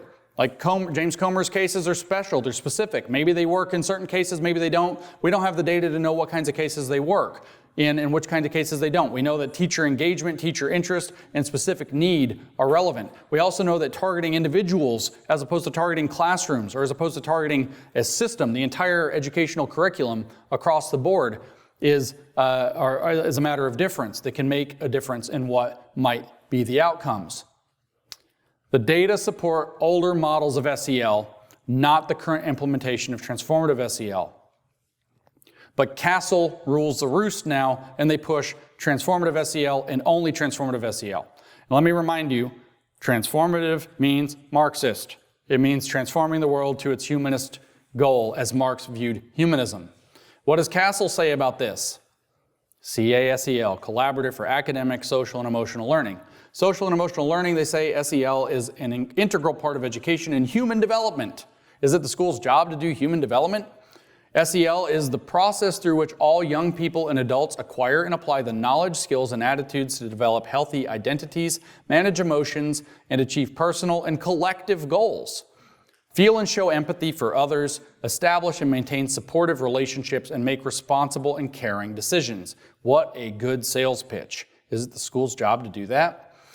SEL advances educational equity and excellence through authentic school, family, community partnerships to establish learning environments and experiences that feature trusting and collaborative relationships, rigorous and meaningful curriculum and instruction, and ongoing evaluation. They're spying on your kids.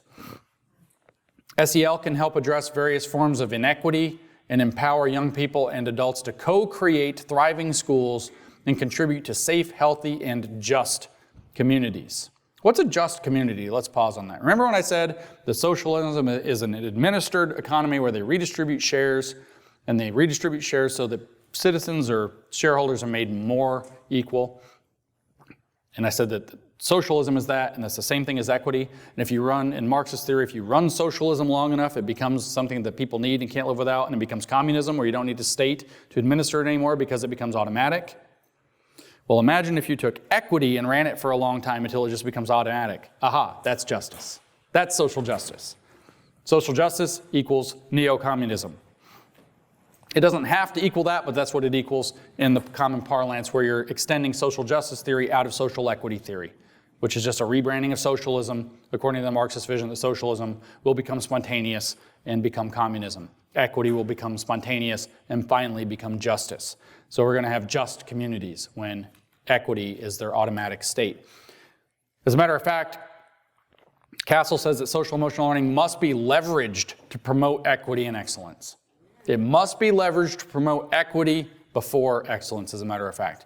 They say social emotional learning can be a powerful lever for creating caring, just, inclusive, and healthy communities that support all individuals in reaching their fullest potential.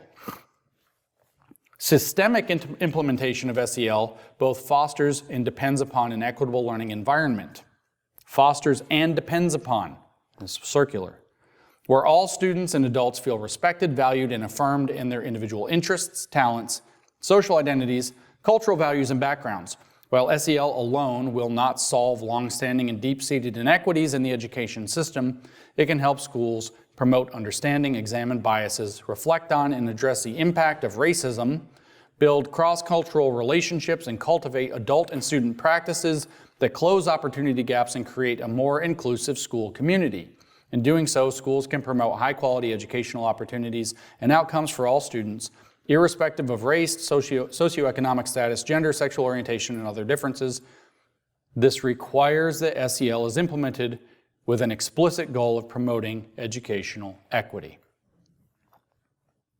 The point of social emotional learning is to conscientize students while implementing or promoting socialism on all levels of stratification, not just economic class, but also race, race, socioeconomic status, gender, sexual orientation, and other differences. Castle organizes this according to their 5 competencies, the so-called Castle 5. These are the soft skills, the emotional intelligence skills that they want education to raise. Self-awareness, self-management, responsible decision-making, social awareness, and relationship skills, all things that sound great until you realize that self-awareness might include self-awareness of what your gender is changing to be every day. Self-management might be teaching you the skill of resilience as it's been redefined, which means when they cram the DEI lesson on you, you don't throw a fit. That would be white fragility. You don't reject a lesson. You have to be resilient in face of your brainwashing. Self-management, sit still and take your brainwashing. Responsible decision-making, according to whose definition of responsible? Social awareness, well, you just know that's critical social justice, Marxist nonsense. You have to be aware of the power structures in society. That's the whole freaking point of all of the conscientization process. And then relationship skills, like Robin DiAngelo teaches. Shut up and listen. That's a relationship skill.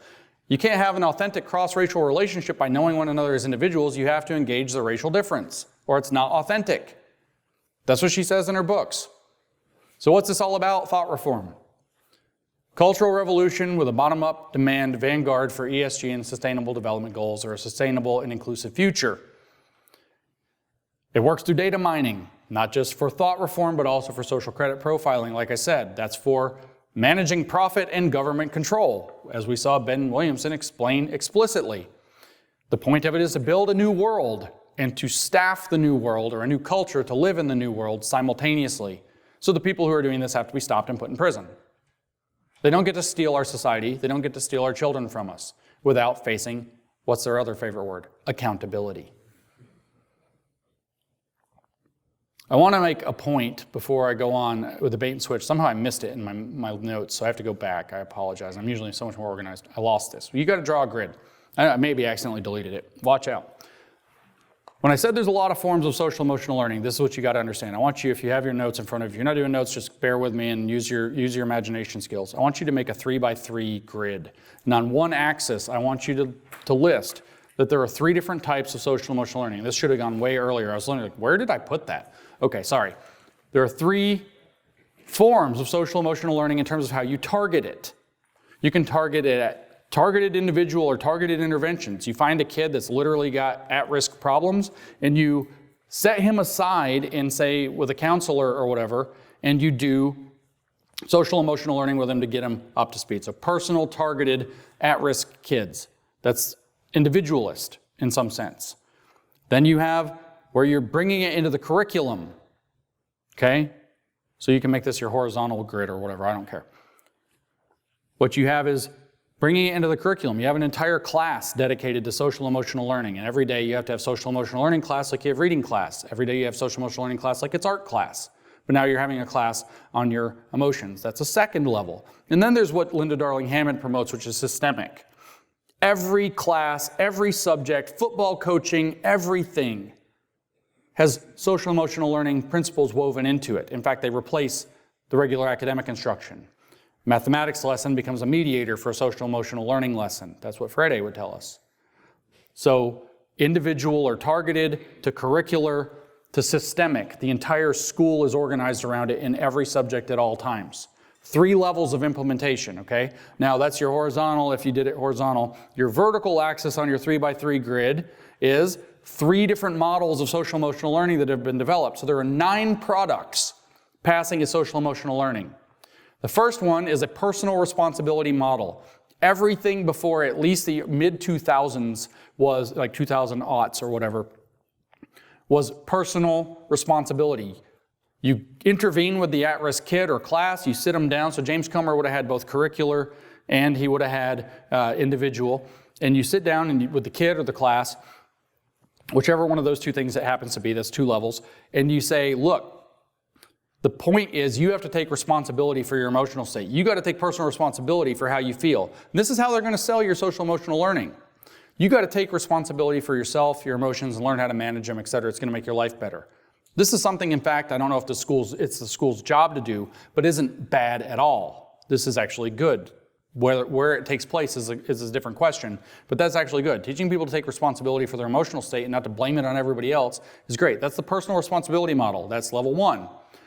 Level 2, which they transitioned to around about 15 years ago, is called a civic participatory model. The participatory model. So this, what it starts to include is that you have classes that are dedicated to something like social and emotional learning, but they also go out and get engaged civically. They go do activist projects. This is a higher level. Now they're getting involved in civic stuff. It's not about managing your emotions anymore. It's not about dealing with your problems. It's about let's go clean up your community. Let's go do a community project from the school. And then the third level is transformative SEL, which is explicitly to raise critical consciousness. So now you have a 9x9 grid, or sorry, 3x3 grid for a 9-square grid.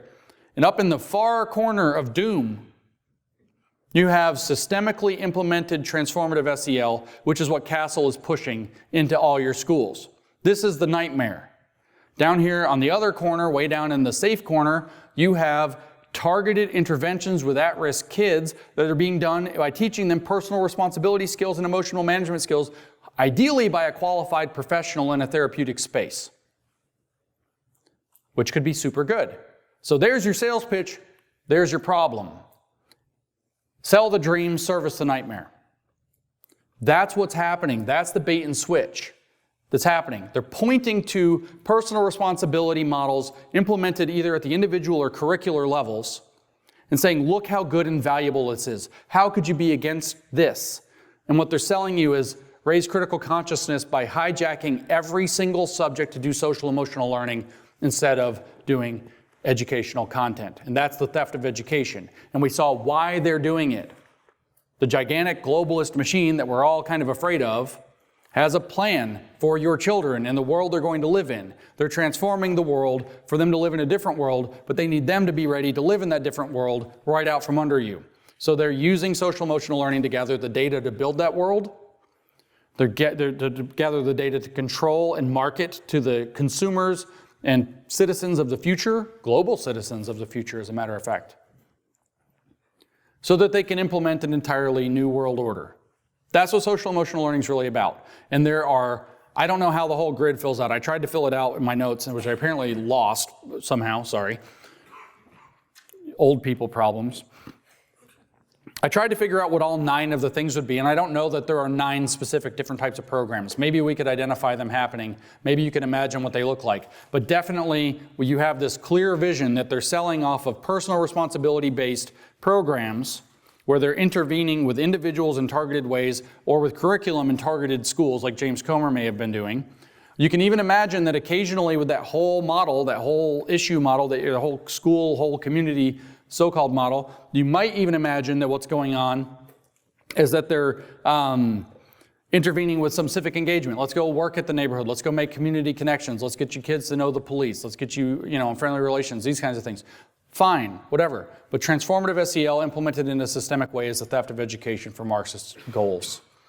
I wonder if I have my list down here at the bottom. So what do we do about this mess? What do we do about this mess? I'll kind of wrap up quickly. I've kind of touched on it as we go. The only way we can fight this problem in education, the Marxification of education, the theft of education, whichever thing we want to call it, is to know what it looks like and how it's done. We have to know the magic trick of how they're stealing education so we can call it out specifically and make them stop doing that. So we can make good legislation, so we can make good law, so we can do that through good lawsuits, smart lawsuits, strategic lawsuits, instead of random lawsuits thrown at the state, many of which will be decided by judges that will build precedent against ending this problem. We have to know what it looks like and how it works. We have to learn to spot the generative themes approach so that they can use the generative themes to hijack education to do something like social emotional learning and start to draw lines around what they're actually doing to find ways to start to prohibit what they're actually doing, as opposed to something we're vague about and can't define. We need to learn to spot, and that was the goal, the primary goal of this workshop was to learn to spot critical pedagogy concepts, themes, and practices, in particular, the hijacking of education to turn it into conscientization. Are they thought reforming your kids? Well, what does thought reform look like? Maybe you should know what thought reform looks like, and then you can realize if they're doing that to your kids, or even if they're doing it to you at work through DEI training. When we understand what this looks like, we can draw lines around them and challenge them legally and through policy, but in particular, as I keep bringing up, we actually have the opportunity to throw down an establishment clause violation that they're implementing a specific concept of man in the world that is a system of belief and practice that gives rise to identifiable duties of conscience, which is a direct violation of the existing jurisprudence for establishment clause, First Amendment law as to whether or not something constitutes a state-endorsed religion. The most important thing that we need to do to take care of this problem, and I should have said it first, honestly, is you have to protect your kids. You have to protect your kids. How you're going to protect your kids is up to you, but you have to figure that out. You have to do it, and you have to know that it needs to be done. The question I wanted you to sit with is if you knew you were sending your children to a thought reform re-education or indoctrination camp, a brainwashing camp for 30 to 35 hours a week, a communist re-education camp, what would you do differently? You need to sit with that question, think about it, and start taking the action to protect your kids from what they want to do to them, what they are doing to them. It's not like, oh, here's the stages of conscientization that they're going to run us through. We're somewhere, and depending on the locality and the kid, somewhere between stage 3 and 8 for virtually all of them. The kid screaming at the sky when the wrong person gets elected is at stage 8. They're at utopian consciousness, to scream at the world until it changes and becomes perfect. Now I'm going to get controversial. Everybody wants this to be about school choice. They want the market to solve the problem. I sympathize. Care is needed. I'm not saying that's the wrong answer. I'm saying proceed with caution. Not red light, yellow light. Think it through. Order of operations, so to speak, matters. As a math teacher, you have to do things in the right order. We have to be aware of how government strings are going to tie to voucher money, student savings accounts or educational savings accounts money. We've got to pay attention to how they're going to try government strings. We've got to cut the strings, especially from the federal government. State governments too, but especially the federal government. We've got to watch how the accountability pipeline that Linda Darling-Hammond installed actually works. We need to think about the accreditation and licensure pipelines. If all you're pumping out is Marxists as teachers, who's going to fill the school that's in your choiced school? Marxists. If all of the educational technology is SEL compliant Googleware, what are you going to give them to learn with? If the only way they can get textbooks is through something like Pearson that's been captured, what are you going to teach them from? The accountability, the accreditation, etc., those pipelines have to be cleaned up as well. But at the same time, it's easy to look at government and say these things and say government's all the problem, but you have to realize that there are two major threats to freedom, at least. In addition to government authority, there is corporate monopoly. These are major threats to freedom. And what we don't want to end up with is basically the Amazon.com of schools. By the way, they're buying hospitals now. Amazon's getting into healthcare. Why wouldn't they get into education? So you pay your taxes, the state takes 10 or 15%, gives you your money back so you can spend it on whatever school you want, and the only school available is the one Amazon's giving you, so that Amazon can educate your kids the way that Amazon wants them educated. I'm not naming Amazon, I don't know that I'm using it as an example, a potential example, a hypothetical example. You get the idea. You don't want that. You don't want some corporate franchise model that basically all the schools are owned by one or two megacorps that are completely unaccountable to you, that are pushing, guess what agenda they're going to push? Right now it's going to be ESG, and if the goons in charge figure out a new scam, it's going to be that scam. You're not going to get around this problem by automatically creating choice if they're ready to deploy a corporate monopoly that's going to seize all of education, data mine your kids and sell that data right out from under you as part of their cost savings model or their profit model so that they can undercut every school, including the public school. So you pay your taxes, the government gives you 90% of your taxes back, you can spend it on schools, but because they're selling your kids data, it actually only costs half as much as the public school, so you get to pocket 40% of what you paid in taxes. Your kids get a school that's super cheap, it's outside of the norm, they can bill it as being anti-woke or whatever the political winds of the day say it is, but they're sure as heck going to be sustainable development goals, ESG compliant on some level, and they surely are going to be data mining your children, and you're not getting around this problem that way. You're just maybe delaying it a little bit while walking into a trap you can't get out of, because what they can't do through the government front door, they will do through the corporate back door. That is the means of our times. That is the problem that we have not figured out how to solve in the 21st century yet. These are all captured or capturable markets at present. So school choice depends on there being a free market. So we have to figure out how to make sure the markets are going to be free and protected to be free within education before we start making a gigantic slush fund that's mandated by law that you pay your money into, that corporations walk away with $750 billion a year of your taxpayer money while you think that you're getting a good deal. You don't get the benefits of choice when there's no real choice. So you have to make sure there's choice.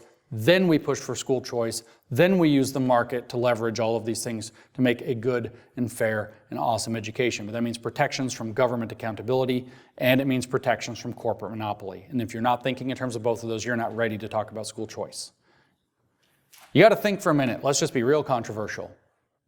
How much money is the school choice lobby spending, and how much money have they been spending for how long? And do you not think they expect a payoff in terms of the $750 billion of federally mandated tax money that gets spent in education every year in this country?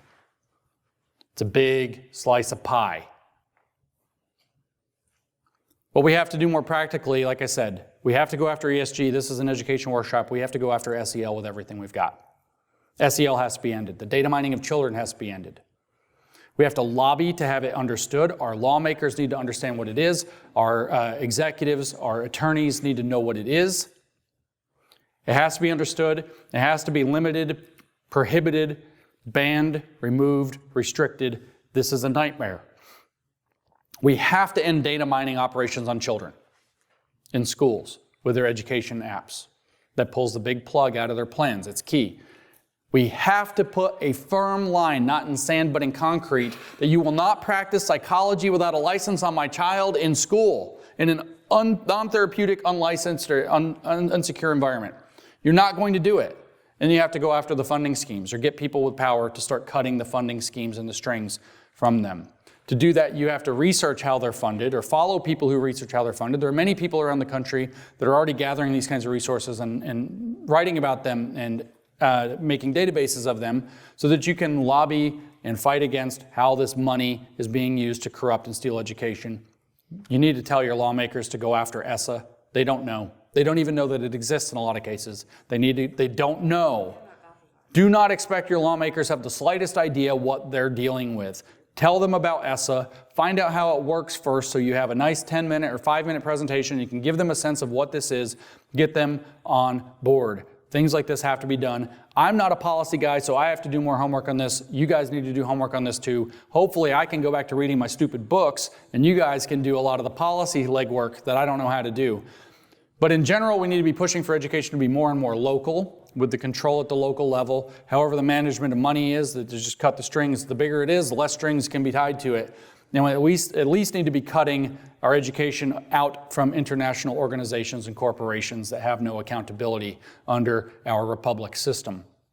And so these are the things we have to do with regard to education. I would tell you another watchword. It was somewhere in my notes and it got lost. So the last thing I'll mention, right now the castle is vigorously pushing this thing called communities of practice. This is to match in with what they're calling the WISC model, WSCC. That's pronounced WISC for some reason. It means whole school, whole child, whole community. Every bit of it's to be a community of practice, which sounds an awful lot like a church, that reflects SEL values all around the student, all around the child, all the time. James Comer's whole school has turned into whole everything for a 360-degree, fully immersive brainwashing operation. So look into the whole school model, look for community schooling, look at how they're trying to build communities of practice, and when you see them crop up in your local environment, you need to fight them vigorously. They are not the way of the future, and most people have no idea what's coming, and once they're informed about it, they're going to say, hell no, and they're going to stop it. So I'm optimistic. We know what the targets are now. A year ago, we're sitting here screaming about critical race theory and saying they're the real racists and nothing's going anywhere. Here we are, I guess 18 months or so down the road, and we're literally shooting our arrows directly at the foundation of their entire program, ESG, SDGs, and SEL. Since this is the education workshop, the Ferrarian method is coming in. The theft of education is coming in through SEL, trans-SEL in particular. CASEL is the name of an organization that you can start going after. And the World Economic Forum, World Bank, and all these huge scary people are backing it up. All their plans can be destroyed. It's just up to us to get informed and do it. Thank you for coming to my workshop. We'll have Q&A in a little while.